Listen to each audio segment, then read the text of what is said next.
One.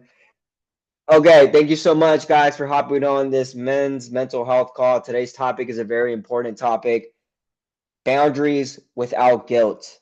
And this is the art of holding the line with love and power. Okay, so I just want to talk about this because I feel like energetically, we are all feeling this in some way. We all been going through something. A boundary hasn't been set or hasn't been followed through. This call is about boundaries without the guilt part that comes in and the resentment of people, because that shit builds up. It festers if you don't talk about it, if you don't handle it right. But holding that fucking boundary is your peace, and you gotta hold them like your peace depends on it, because God knows I'm holding my shit right now. And I just want to let you know what's going on. I'm going to tell you my personal story that I'm working through right now, currently live, like literally a couple fucking hours ago. And I want to make sure that you guys feel me today, because it's so important. And me not just talking this talk, but walking the walk, walking the fire with you. And I'm feeling it, and I'm feeling the guilt. But I'm trying to make sure I remind myself this is not it. So really quick, just a reminder: too many men overgive, over explain, and then resent people instead of speaking their truth, respecting their own edge, and then realizing that, you know what, it's time to flip the script tonight. It's time to really fucking hold the line. No more empty lines and that line that we draw on the sand. Because boundaries doesn't mean a wall. It doesn't mean a wall. It's self-respect in action. Okay? Guilt is a natural human response, but it doesn't mean that it's truth. It's a feeling that we feel because we give a fuck. I just want to share that. That feeling that we feel that's so guilty, it's good because you care. Because you care deeply. And I care right now. I'm caring so much, but at the same time, it's like holding the boundaries equals protecting your energy, protecting your mission, protecting your mental health, and your nervous system. Okay, so let me talk about this story, guys, and today's is gonna be a lot of sharing. I'm gonna make sure you guys get your own time of sharing. I'm gonna share my story right now, and then after I'm gonna talk about 3 practical ways on how you can hold your boundaries without guilt, and then we're gonna do a little exercise, and then I pray and hope that you hold it today after you hear these simple but hard things, because these are simple things, but they're hard to do. Okay, I'll just be real. So here's the thing: as you guys know, I am exiting the pet business. Me and Kala have had a business breakup, and because I care so much about making sure this business stays alive for her, and I'm cooking in my business right now, guys. Guys are signing up.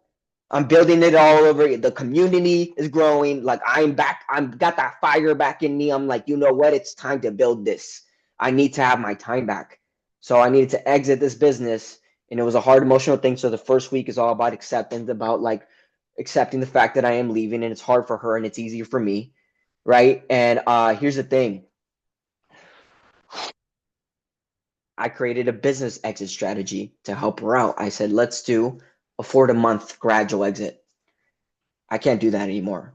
I have to fucking leave as soon as possible, because today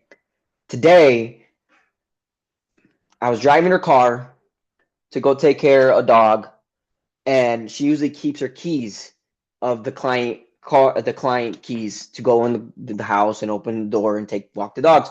She forgot that she left her keys in her bag, and I drove there, wasted fucking time.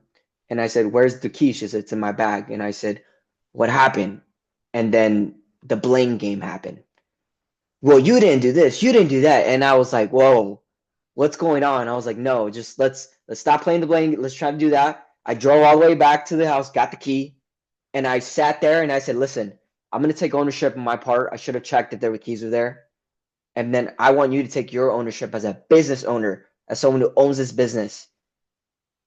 You're a part on this." And she still decided not to, and say, "Well, I'm not gonna listen to you next time." And I was like, no wonder why I'm leaving this fucking business, because I'm here to try to move like a boss, like a CEO that wants who takes lead by example, but not only lead, but realizing that every mistake, everything that happens in my business is my fault.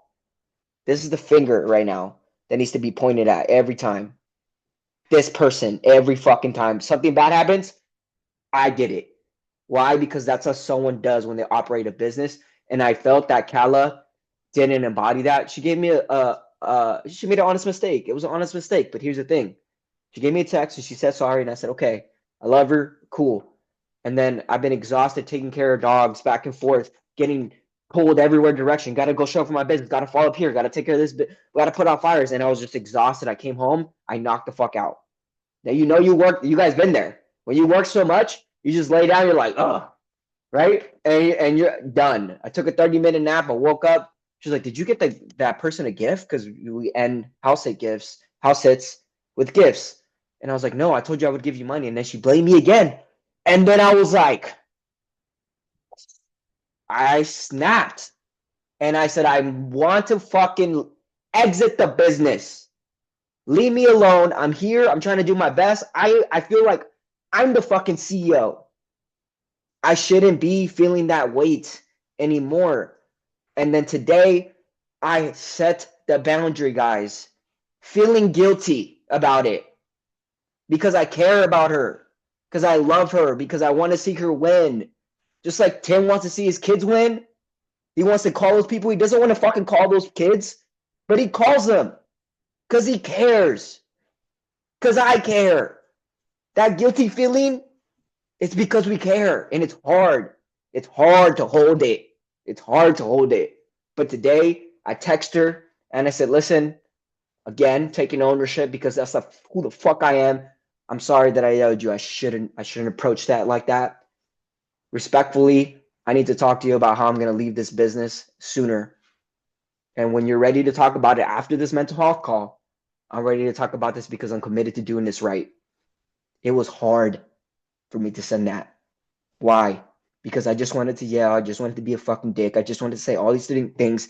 But at the end of the day, I realized that these are the practical things on how you hold boundaries without guilt. One, you set the boundary and you rehearse it in your head. So I rehearsed it, what I was going to say before I text her. I rehearsed it. How should I say it? What kind of energy do you want to have? Two, you create consequences, not threats. Consequences, meaning if this person crosses the boundary again, what are you going to do? More importantly, what will you not do? What will you not do? Because I see a lot of givers here. We're givers. We're men. We want to give. We overgive. And that's why we don't protect our peace. But that's the thing. No more threats. Set the consequence in advance. That's the thing of how you hold it with love and power. Love for yourself, but power within the situation. If this person doesn't do this anymore and it crosses boundaries that I set, I will not do this anymore. Or I would do this. And here's the thing that I'm still doing, guys. I'm still doing this right now as we were talking about this. Here's the thing. We have to reframe that guilt feeling. Okay? I'm literally still trying to reframe it. Okay? Guilt doesn't mean wrong. It means new.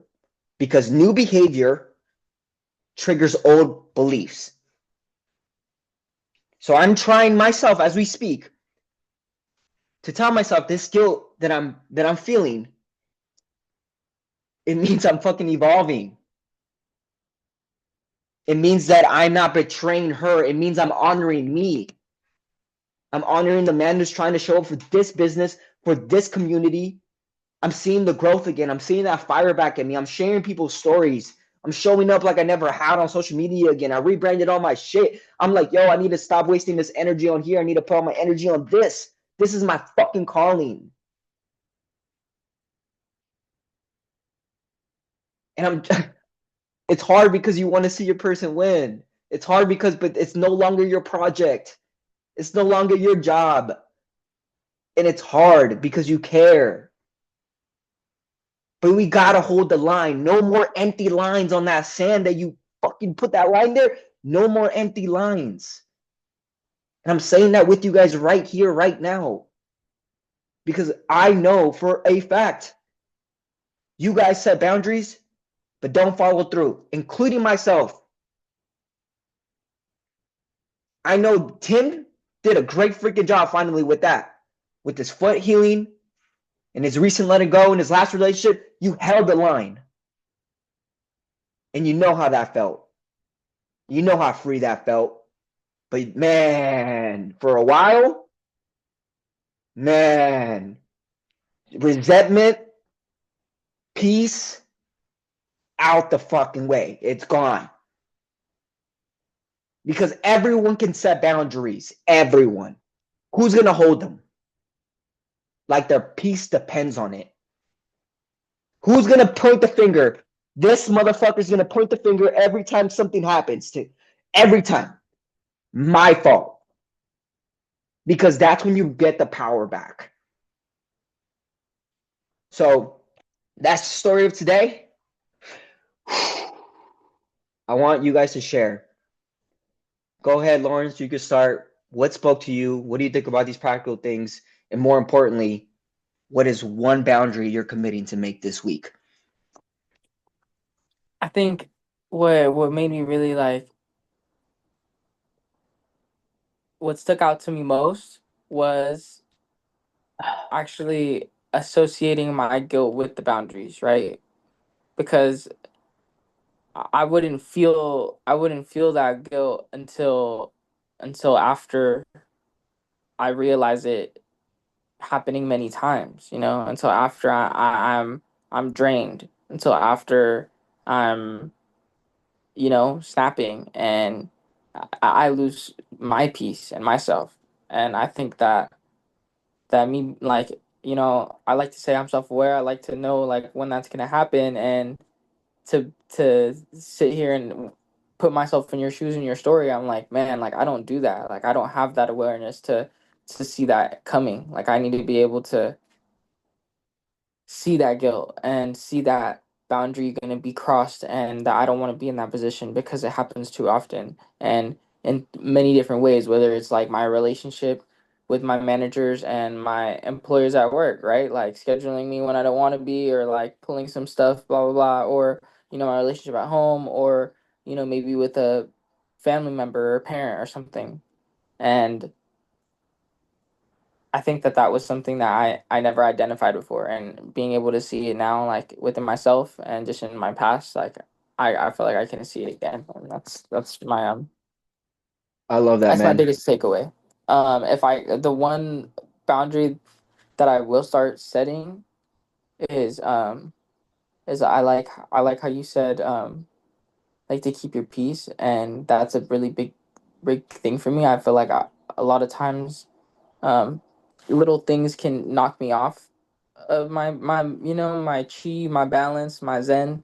And I try to like I start my day with it at least once a day, like I get my music going, I'm in a happy good attitude, and then I get cut off, or someone says something sarcastic and I don't know if they're serious or not, or however it may be. But I think keeping that boundary and holding, like how you described it, holding that line and really like holding on to that Yeah. throughout the day instead of like first thing knocking me off.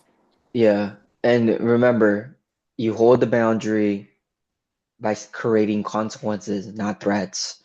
Mhm. Create the consequence in advance, meaning if this person crossed my boundaries after you clearly state it, maybe your peace means I just need this amount of time for myself. Don't fuck with me. Leave me alone.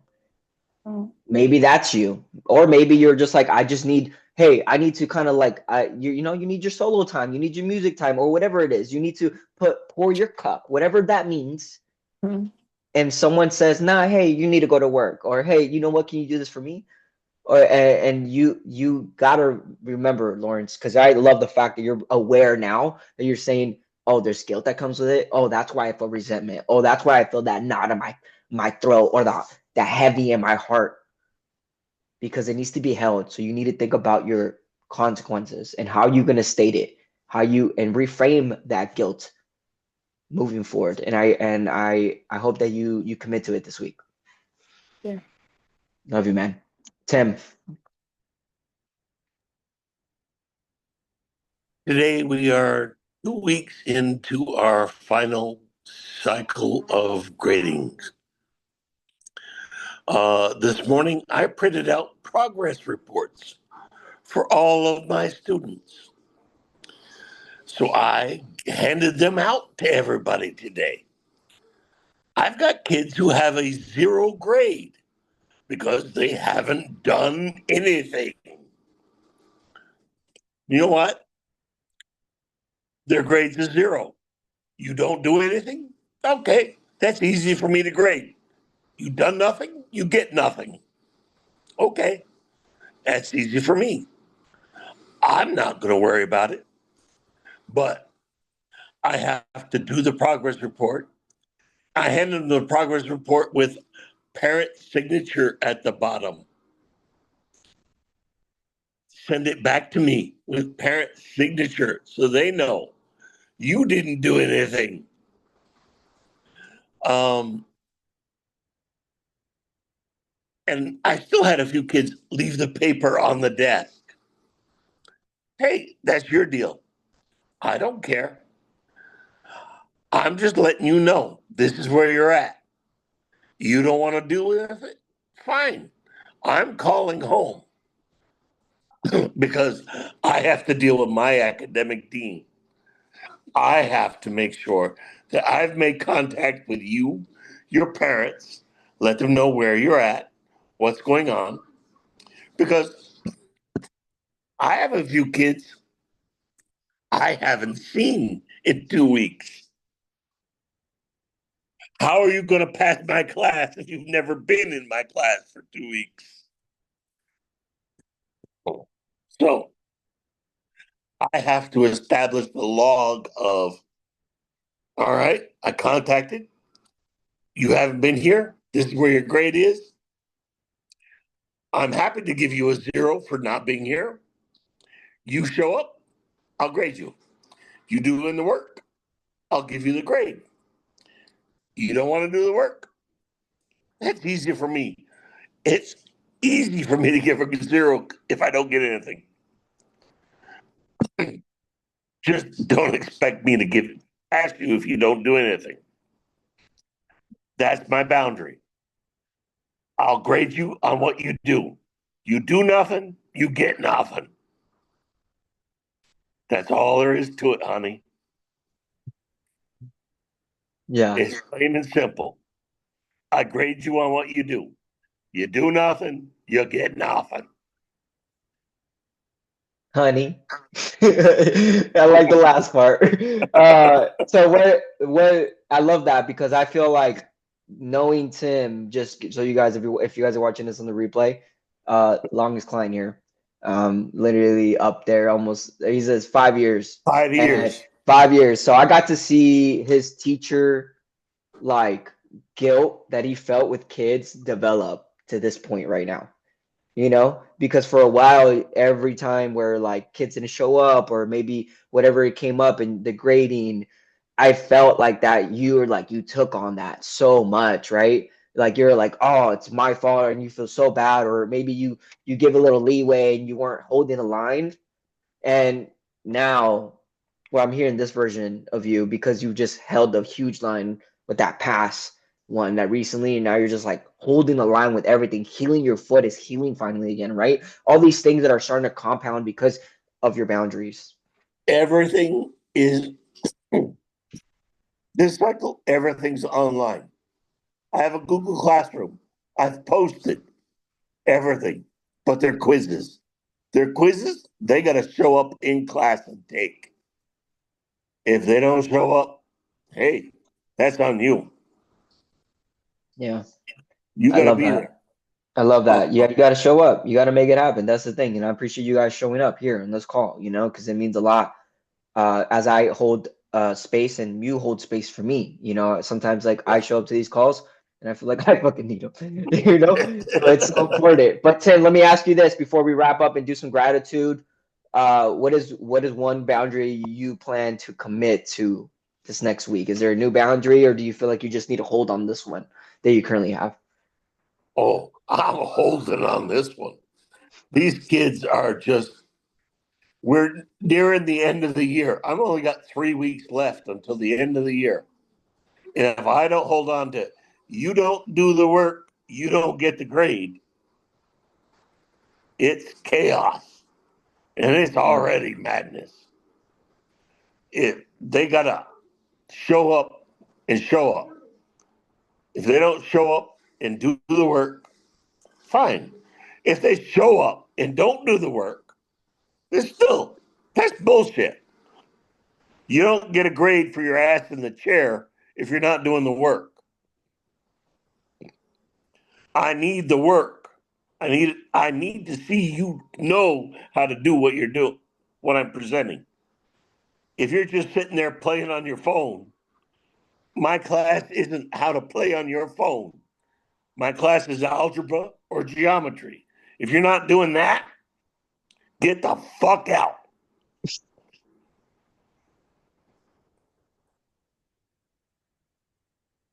That's it. I'm That's it. tired of this shit. Yeah, I'm feeling it with you. I love that. I love that. I mean, I feel like if so many teachers who watch this recording are gonna feel that. So, I love that, Tim. I'm gonna mute you real quick. Guys, I just want to wrap it up with some gratitude here.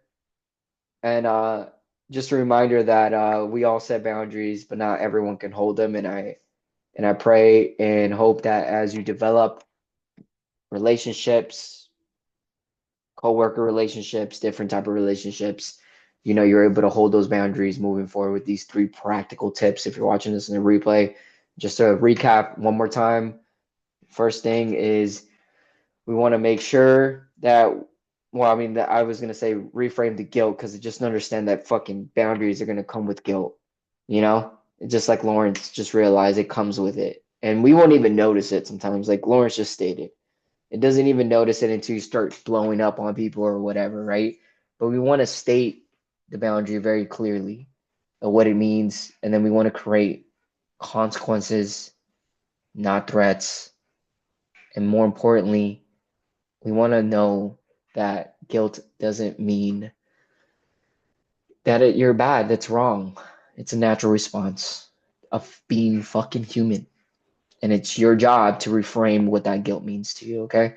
So appreciate everyone on this call. I just want to do my gratitude, and then we're going to do Lawrence and Tim. And thank you, Tim, for always being here, for inspiring me. You've been a person who lit a fire under my ass to do these weekly calls, who made me make sure to make you guys feel like you're not alone, to get more community members in there, to just feel the growth and the evolution of Fit Mind Fit Bod. And I just want to thank you so much for sticking with me this long.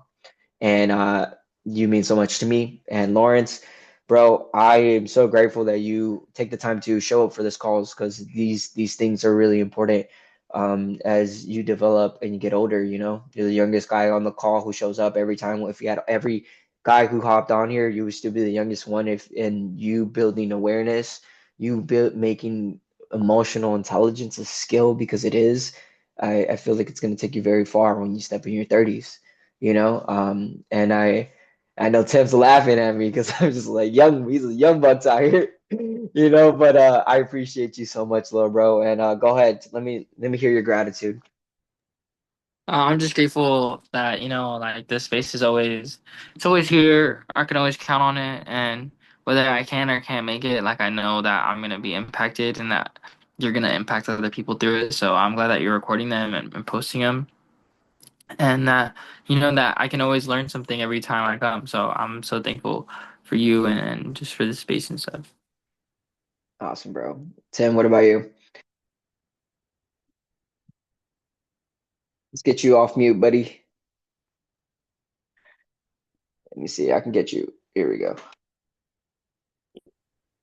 There you go. Oh, I had one of my fun students today. Uh, a little sarcasm in class. Uh, I had one of my students who is not acting to his full potential.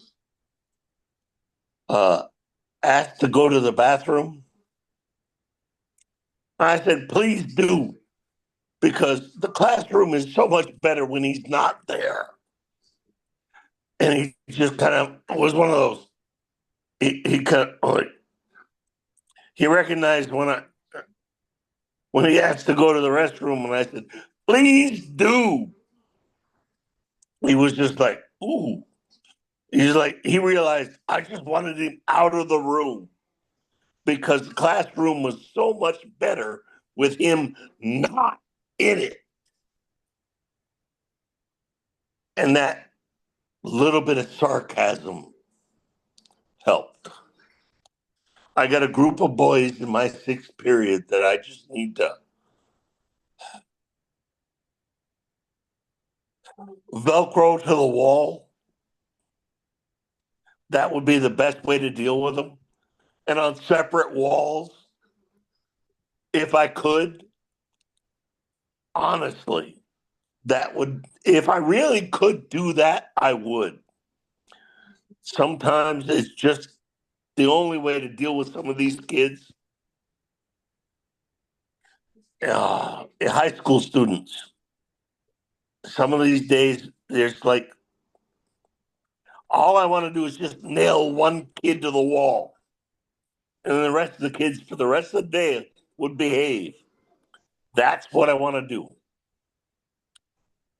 That is the only way they're going to listen, is you just go extreme on them, because you can't be subtle with them.